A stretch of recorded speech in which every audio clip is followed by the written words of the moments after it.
Hey guys, welcome back to the CHRIS podcast. So today is episode 3, and today I'm accounted by, wait, how do you say that? Accompanied by a special guest that I've been waiting for so long. Literally, I need to focus on my breathing. Don't mind me.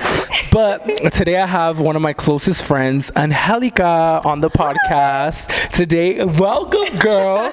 Me acting like we just didn't go and like have a fun day. Literally. We literally ate, so I'm so bloated, so don't mind me. That's why I have the pillow here. She's like, I gotta cover it up. And it was so last minute too, because I was like, Shake Shack? Oh my God, it was so fun. I was telling her, I'm like, please, let's film. Here, let me make sure your mic is on, okay? Because the second podcast, because I made it clear with you, I was like, I want to have you as my first guest because I feel like we just relate in a lot of ways. Like, you're me, but in a girl body. And then I'm you, but in like a horror form. Yeah, a little bit. No. He's wild. But when we first met at the gym, we were introduced by Gracie. Yeah, one of our mutual friends introduced us, and she was like, I'm nervous for you guys to meet because you guys are either going to get along or you guys are not going to get along. But she's a Pisces, you guys. I love Pisces. So once I found all that out, I was like, wait, like after we met and stuff and connected and vibed, I was like, bruh, but it's like, you know, and a big thing that we like connected and vibed on was clearly grief. So people don't know her, if y'all don't know her story about grief, but I feel like that was like a main thing. We're like, oh wow, and I think that's what got us close, because you know, we were like, when we would hang out, we would always talk about that stuff, and so it was like wow, and I didn't have no one in my life that could relate, you know, and then you were like, wow, even though it's like so different, because like I'm grieving my mom, you're grieving like a significant other. Yeah, like that's different but like similar. Yeah, because I think grief is all the same, just different scenarios, because I see it as, in reality, I could always get a new boyfriend and stuff, but you only have one mom. You know, you can't. Anybody want to be my mother? You can't just like go and get another mom and stuff. You know, so I think that's like the different reality. And I think also it's like both of ours passed so suddenly, like randomly. Like my mom just didn't wake up one day, and you know what happened with Gabriel was just like you were fine one minute, then bam, the next, like, and the next whole life changes. So I think that was something we related on. I was nervous to like kind of get to know you too, because like you're a big personality and I'm a big personality. I'm a little shy right now. I think we balance each other out though, you guys. I truly think we do balance each other out, because like, yeah, like I think we balance each other out. Crazy. Sometimes I'm like, chill. She's the mom vibe for sure, you guys. So she is a mom, so she's always like that mom. That's why I love her, because I'll run it by her like, okay, girly, I want to do this or say this, and she's I'm like, don't do that. Yeah, you're literally like, okay, Christopher, let's not. So I love that bondness, because it's like, okay, like I know I'm gonna run it by her, and if it's good, it's good. If it's not, it's not. And that's with a lot of things. You're like, you know what, I don't think that's good. You're like, I don't do that. Yeah, you're like, I don't think that's good to post, but okay. And literally, when you were in your problematic era.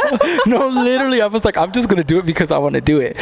So that's how we met. When I met you, how far along? It was maybe like 2 years that your mom had passed, or?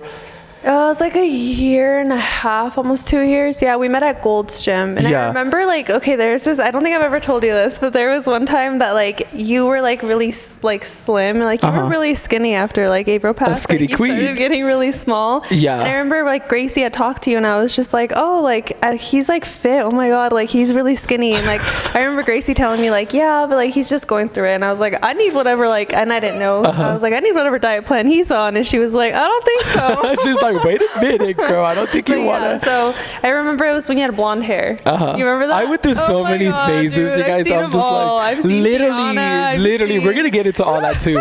Okay, so I just want to give like a backstory. So, because when I met you, that was like my beginning of my grief journey. So I think you were relating to a lot, because you're like, wow, like after my mom passed away, that's how I was at first. So I was like going through a lot of phases, and you were like, yeah, I remember. And that's why we related so much, because you were like, that was me. Like I was supporting you in some of your bad choices, like not because I just like didn't want to be that person, and I don't think it was my place yet to be like, hey, you shouldn't be doing that, or like, and I was just like, be sure you're safe. I mean, remember you shared location vacations. Yeah, until then, it's always, she's always like, what are you doing in a dirt field? No, I'm like, no, why are you at the park? Before it was like that. Now I'm always home, period, thank God. But she literally went through all that. So when I would always go through her and I'm like, oh, I'm going through this phase to do numbing, to do this, to do that. And I know you brought up like with how you dealt with your grief, you like got all tattoos, and she did not look like the baddie. She was still a baddie, but more like reserved. Now she's like, no tattoos. I think like literally when my mom died, I had my chest piece and that's it. I had like no hand tattoos, my neck, nothing. Like, and I think like the first tattoo I got was of her portrait. And then after that, like it was a feeling I felt besides my sadness. So that is kind of why, like, I was in the tattoo shop, I kid you not, every 2 weeks. Like, my tattoo artist was like, are you a masochist? Because like every time you come to me, it's like for something more painful in the last. And I was just like, yeah, I'm just going through it, you know. So because you got like, that was like numbing you in a way, right? Like that was like taking away the way to like, and like this is like a little TMI, but like it was also like that in like life, and like, how do I say this without like sounding like a whore? Like what? Like a whore. Like, oh well, I think sexually too. It's like you want pain, and like I for so long thought I was like a masochist. Like I enjoyed pain, and then I met like the guy that I've been dating for a year, and I'm just like, I never. How did you meet him?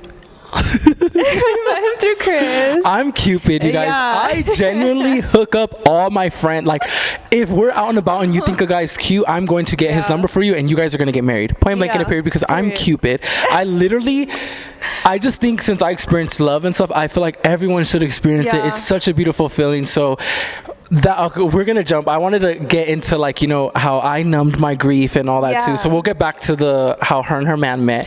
But I literally related, because I remember when I was like, well, when I would explain it to you, you're like, I get that, because that's how I was. Like, not even just like in a sexual way, but in like your tattoos, or like you find away, or find a way to hurt other than the way you're because it like distracts your mind. So when I was grieving really bad, I was literally just doing things, going with people, which I spoke publicly too about already, just trying to numb myself. And I was like in situations where it's like I'm on my 7th man of the day, and I just want to be. I know, that's crazy. I know, like, thankfully I never publicly.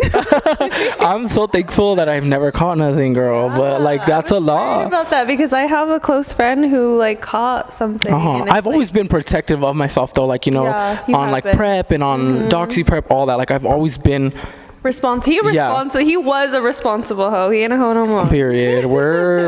But I felt like I went through that phase because I genuinely wanted to numb myself. And when I would be busy all day, like different men, like giving myself, it was to the point where I was just laying there, like, okay, like, because it is a distracting. It's like one time where you're not thinking about like, wow, like grief. You're not thinking sad thoughts. You're genuinely not. It's such a hard, like a good feeling almost for the time, and then once it wears off and you're like done doing it, you're like, oh, okay, I'm still feeling the same way I was feeling before. And then that's why when that would creep back up on me, that's when I'm like, okay, I gotta go again. I gotta go somewhere else. I gotta go do this. I gotta go do that. To the point where it was like, when I know I was tired, I would just go home and go to sleep. And not like worry about it. So, and I have kids, so like I never had that like luxury, if you can even call it that, of like being able to just be like, you know what, I just want to sleep, or I just want to like not do life. Like, I think the hardest part about grief for me was like learning that the world goes on no matter how bad you're hurting. Like, the bills are still gonna come. You still gotta go to work. Your kids still need to eat. They gotta shower. You gotta shower. Like, you can't just stop. I mean, you can, but like, even though like I always say that your life stops, but the world keeps going. People go back and to not caring. Like, don't you like? Did you feel the same way? Like, after my mom died, everybody, like, since it was so sudden, everybody was always like, hey, we're here for you, we're here for you, we're here for you. And then like life goes on a month later, it's almost like everybody forgot about because everyone's life moves on. Like, everyone goes and worries about their own problems, and it's not like you want them to feel bad for you, but you're like, damn, like, this is it, so you are doing it on your own. So like their life is continuing, like, and while I'm sitting here like in hell, literally now I have to pick myself back up, and it's like I don't know how to, like, this is my first time being without my mom, you know, so it's like I don't know, I don't have like that. Being a mom without a mom is so hard, because it's like whenever I need advice on like, mom, how do I handle this, or how do I do this, 4 siblings. She was a single mom to 5 kids, and she was such a good mom. And so I'm like, I don't have that anymore. Like, I don't have anybody to call or lean on. And I'm sure you feel the same way about Gabriel. It's like you would lean on him, or he was your support, and it's like, it's hard to find that, you know. It's something you can't replace. Yeah, literally whenever, like, I don't know how that is. Like, what I could only like try to imagine if like my mom was not here, and I'm like, dang, because I'm like a mama's boy. I need my mama for everything. So that's why I'm like, wow, like I always try to, like, you know, not like relate, because I feel like I don't like when people try to relate, because it's like, if you know grief, you know grief. If you don't, you don't. I feel like everyone's grief is different, but they have like that same connection in a way, like you kind of relate in certain ways. So if somebody who doesn't know, like, or doesn't grieve, or like haven't grieved a loved one that's actually close to them, they don't understand. So it's kind of hard for them to, like, you know, they're just like, well, you could just, you know, this, that, and the third. Like, I hate when people on the internet, or like when I see in your comments too, people being like, oh, get over it, bro. Like, it's been, you know, like, how long has it been for Gabriel? A couple of years? No, a year and a few months. It's so it hasn't even been this year. In November will be 2 years. I barely. hate when people say that, because it's like, my mom, it just was 4 years, and I'm still feeling like grief hits me like hell sometimes. And it's like, how do you expect somebody who, like, literally you're with him for years? Like, and then that bugs me, because it's like, you've never experienced this, like, you don't know what that's like. Like, people can't tell me, like, oh, like, it was your mom, like, you know, life goes on, and it's like, you've never lost your mom. You don't know what that's like. And so it's like, you're there, you grieve them literally for the rest of your life. Like, I'm going to grieve Gabriel for the rest of my life. I'm going to think about him for the rest of my life.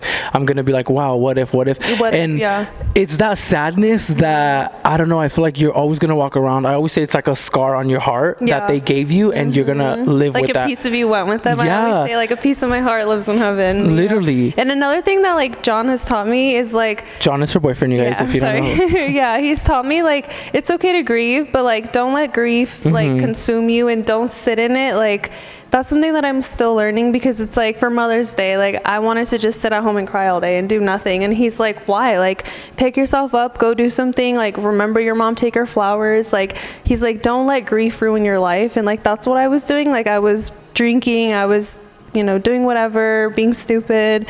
And now that, like, I'm learning to control my grief, like, I feel like it's easier, because I don't just sit in it. Like, I feel it, I journal, I do what I have to do, but, like, I don't just dwell and, like, let it consume me and depress me, you know what I mean? So because I think grief could generally do that. Like, if you let it, that's why I always say too, I'm like, don't, like, sit in it and stuff and feel it, but don't run from it, because then that's when it hits you the most, and then you're gonna just feel and not do nothing. Like, I think too, because I was like that too. Like, I couldn't even get out of the bed, I couldn't shower, I couldn't nothing. And that's why I had my friends, my wonderful friends, that are like, come on, let's do this. Like, that would distract me and stuff. Like, let's go to the store, let's go to the gym. You're like, just come along with me, we're gonna take the kids to the park. Like, you generally were like getting me out of the house and stuff. That's why I really do appreciate her so much. And I always say that, like, I generally think Gabriel, like, sent you to me, because he was like, all right, you need him. And two, you were like a Pisces, and I don't know, I was just like, like, it was just weird how I was just so like, wow, like, she was put in my life for a reason, because at that time I generally had nobody. And it's crazy, like, I've seen Chris go through all these stages. Like, you've seen, like, and when I was Gianna, they were so like, they as in her siblings, her friends, that, like, they were just so freaking accepting. And now I look back and I'm like, bro, what were you doing? But that was just another method of me for coping. Like, I thought if I became trans, like a woman, that I was killing my old life, which was Christopher, and that would make me not be sad, when it just brought on so much more, like, confusion. And like, I was about to start hormones, and to each their own. Like, I give it up to you if that's your if that's like your journey, that's your journey. But me, I was just doing it for the wrong reasons. I wanted to do it not for attention. Everyone thought it was for attention. Everyone was like, you're trolling. But in real life, I was genuinely like, if I kill Chris, I will not be sad. And, like, coming from someone that was close to him, like, he wasn't doing it for attention, because he would literally not only do it for the camera. Like, we would go out and he would do his makeup, get ready. Like, we would go shopping for clothes. Like, it wasn't just for like camera. It was like, it was genuinely like who he had become. and it's like, cool if that's who you want to be. But like, I remember when you got your hormones, and I was like, are you sure? Yeah, like, that's when she was like, okay, it's getting a little serious. Yeah, She's I was like, are you sure? Because she met me as Chris. Yeah. And then like out of nowhere, I'm like, hey girl, it's Gianna. Literally, I'm like, I'm transitioning. Like, okay, and y'all were like, okay, Mary, get it. So, and that was just a whole other, that brought like so much more insecurities. That brought like so much more, like I generally was like, okay, Gianna never had a boyfriend. Gianna never, so it was generally like a mindset. Like, yeah, like it was generally a mindset. And Gianna was more shy. Gianna was, remember? Like, it's just not who you were. Yeah. Like, I just know, like, from knowing Chris to Gianna, I was like, this is not who he really is. And then so she seen me detransition. I don't even remember how it happened. I don't remember. I think I slowly, because I like changed my Instagram. I changed like everything to Gianna. And I think Gianna I started. The doll, I think it was. She's iconic. She lives in the, she's no longer we were just around. Talking about her today, we always throw, we're always like Gianna or like Gianna's Party City Wigs or Gianna. Like we're always throwing, me too. I'm always like, oh, Gianna, like that bitch dead. Sometimes she was funny. But. Yeah, and it was crazy, like the attention she got and stuff. It was definitely like new. But I feel like I can't even say like happier, because I mean, you look a lot better. You're starting to like really get back into your life of like, okay, this is my reality. This is what I'm gonna do. Like you got a new place. Like you have a job. Like you're doing things. Like you look good. You're in the gym. Like it's so like. It's like a proud parent moment almost to like see your friend like go from, dude, I met you when you were like at my lowest, like, literally, guys. That's why I say like you're still sad sometimes. It's fine, but like you're doing better. Like it's genuinely like I'm happy to see you doing better. So. She just said that because the camera on. I'm just kidding. I'm serious. No, yeah, I know, and that's why I feel like you were put in my life for that reason. Because I literally was at my lowest, like, and I had nobody who could relate. Literally, no one my age was like, yeah, I lost this, I lost that. Like so a significant loss, So it was very much like that was like right off the back we connected because of that. And I generally started as like gym friends. Yeah, you up. I was always in Cali. Remember, I kept going to Cali because it was around your birthday. Yeah, because that was a plan. I invited you to the club, and I was like, I'm gonna be in Cali, girl. Like, oh, I'm sorry. And you're like, oh, he's so cool and fun, but he's never here. I know. I was like, this fucking bitch. And then you're like, oh, I'm moving, and I was like, oh, you're leaving me, bitch. Denver. And then, and I don't live too far from where we live now, but I want to jump into though how you met your boyfriend, because we said we're gonna jump back to this, so we're gonna jump back to it, you guys, because I'm Cupid. If you want a man, come to me. He's a Cupid, but bitch, I will never forget that night when you're like, go talk to him, go talk to him. Yeah, because I'm gonna force you to do it. If you think a guy's cute and you want to talk to him, you're gonna talk to him. Okay, so there was this guy, and I would see him at the gym, and I was like, oh, he's cute, he caught my eye. And so I told Chris, and then Chris, or was it Gianna? No, it was Gianna. Was it Gianna? Yeah, I think it was Chris. Chris and Gianna. Yeah, I was like, the first time we hung out, you were Gianna. Yeah. With him, remember? Oh yeah. Oh my god, he was so cool about that too. That's why I was like, he a keeper, girl. Like he's not weird, he's not awkward, he doesn't be like, he's not a judgmental person. Because remember, all his friends were like the ones telling him like, why are you around? Oh yeah, and they thought you were trans. Yeah, let's get into that, because so I saw him at the gym, and one day, how did it happen where I was at the not the leg press, the leg extension or leg curl machine. Remember that? And you're like, go talk to him. We like said hi to each other. And there was mirrors everywhere, so he's seen. And we didn't know this till the end. Like, I was looking down, and Chris was looking at him, and he was walking out of the locker room, and Chris was like, he's looking, and I just got all shy. And then after that, Chris is like, go talk to him, go follow him out, and like say hi, introduce yourself. What she went out there. Tell them what you did, girl. Me and Gracie were in the gym, like, she's taking forever. They're talking, like, so no, get it, girl. I saw him in the front, and I was just like, oh, I think I left something outside. I promise I'm not following you. I'm not weird like that. The whole time I was being weird like that. And so I went to the parking lot and put my flashlight on my phone and pretended I was looking for something. And then I came back in, and Chris and Gracie were like, did you get his number? And I was like, bro, I didn't even talk to him. Literally, we were like, wow. My boyfriend and I laugh at that all the time now. And too, how he was like, well, Chris made it so so obvious. He was in like the mirror. Now when we talk about it, he's like, Chris made it obvious. Like it was obvious that you were going out there to talk to me, and I was like, oh my god. But it's a good thing because I'm like, yay, because now they've been together for what, almost 2 years, almost a year. Yeah. I'm about 2. I feel like my time's always off, so I'm like, yeah, it's gonna be a year, June 10th. That's like my main relationship. I'm like, yeah, I did that. Yeah, like I always tell, because even with my other friends, we'll be on about like getting ice cream and stuff, and they're like, he's cute, and I'm like, get his number. Even when we're out and Chris thinks someone's cute, he'll make it known. Like, you're not a shy person. I think though, we were just having this conversation. I think because I think I just give off an energy that people feel comfortable with, and they want to approach. They want to, like, you know. Yeah. So it's good and bad, but I make it known, like, I'm not trying to date. I'm not trying to have friends with benefits. Oh, yeah, cool. Like, I like your jeans, or oh, I like your glasses, and I just like people feeling good, making people feel good, not in a non-sexual way, not in a sexual way, but like, you know, like, because you don't know what people are going through. I know how you're like, I seen the OnlyFans girl. I haven't seen that. You're like, I seen the Twitter.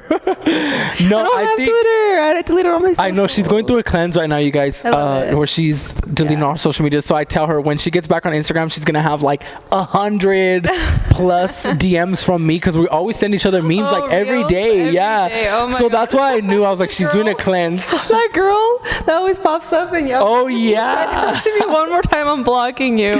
I wish we could show you guys. I know, huh? We don't give free clout though. But yeah, so I'm always like, you know, you don't know what people are going through, and yeah, so, and two, I like, because when we first met, you were like, oh, like, you never really like seen me from social media. I know a lot of people are like, oh yeah, like they've seen me or seen my TikToks. They want to be your friend just for clout. Yeah, and that's why I did not know, like. And that's why I was like, yeah, we're becoming friends, girl, because I feel like just because social media Chris versus me in real life are two different things. They really are. It could either be one's like way up here, one's down here. It just depends. I feel like right now I'm in like a whole different aesthetic on social media right now. I'm like in my model era, trying to be like, you know, get more, come on brands, like I need some more clothing brand deals. So sponsor me. Literally, like, come on. Charlotte Russe, who else? All that, like Bodega. No, you say Boho. What? I want to get sponsored by Fabletics. Oh yeah. Oh, they're expensive though, so I'm like, hold on, like run up a check. Yeah, but yeah, that's crazy. I know, and like we've had a lot of memories, good, bad. We've never gotten any arguments or fights, huh? No, we haven't. No, the other day Chris's phone broke, and I swore this bitch, because we were supposed to film. I think it was like last weekend. Yeah. But I was. Like, I'm not gonna lie, I was in my feelings. I was depressed. I was like, okay, like, I was like, yeah, I'm down. And then like I just laid down and I was like, I can't even move. I can't get out of bed. I'm just gonna sit here. And I thought you were mad at me for that. No, so. I feel like with grief, I always am like, yeah, because I have my days like that too. So that's why I was like, no, yeah, like, you know, you're feeling your like grief. So do you ever feel like you're like a bad friend, or like a bad, like, because like there's times where like SD or like people invite me out and I'm like, yeah, I'm so down, and then the day comes and I'm just like down and like missing my mom, and I don't flake. I'll flake, but I'll communicate like, hey, I'm sorry. Like, I'm just not feeling it. Like, that's been a lot of times, and like sometimes it weighs on me. I'm like, damn, am I a bad friend? Like, no, I feel like I don't feel like, before I would feel like that a lot, but now I always learn to put myself first, because grief. You know, if they understand, they understand. If they don't, then they don't. I feel like it's hard when they don't. That's why I understand. Like that day, I was like, yeah, like I had those days too, so I completely understand. It was like not like, oh, she's so fake. We didn't. Yeah. It was nothing like that.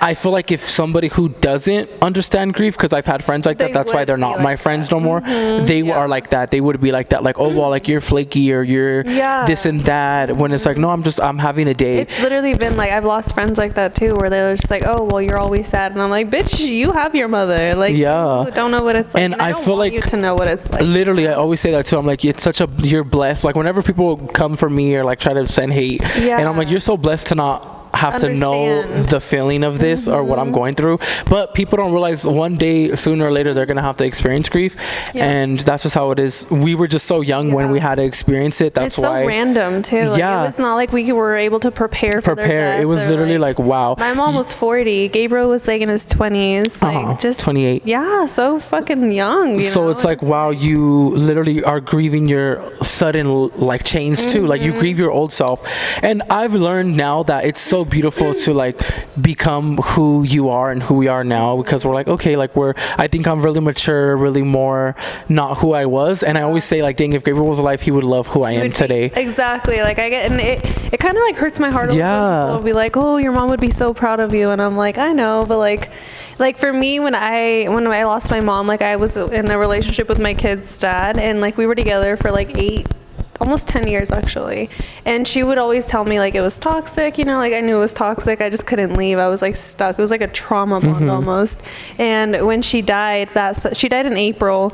September, I was finally like, I'm at my breaking point. This is the lowest I've ever been. Like, I'm gonna leave now because nobody or nothing could ever hurt me the way I'm hurting now. And I think like I carry that with me in life now. It's like, okay, like you want to walk out of my life, that's okay. Like I've hurt worse than this, and I'm literally gonna be okay. That's me. I'm like, I've experienced the worst pain you could experience, so nothing bothers me. I'm like, bye, walk in, walk out, do that. Like I don't. And before I'd be like, why? Like overthink so much and be like, well, why? And now I'm like, boy, I'm literally grieving. Like bye. It like literally feels like your like heart went cold a little. Yeah, like numb. I always say numb.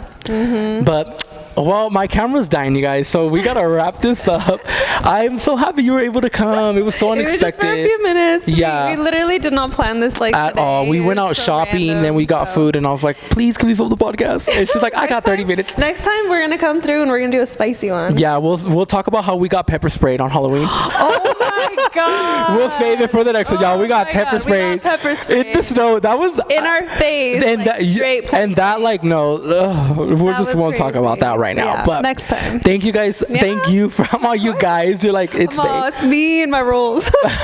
Thank you though for coming on my podcast, you guys. Show her some love in the comments, and you guys will see her more. On here, definitely will. Because we do have a lot of tea, because we made this episode about grief, but there's a lot other tea and so much that we could talk about, because but we're gonna save that juicy one for the next one. So I hope you guys really enjoyed this episode, and once again, thanks for my special guest, Angelica.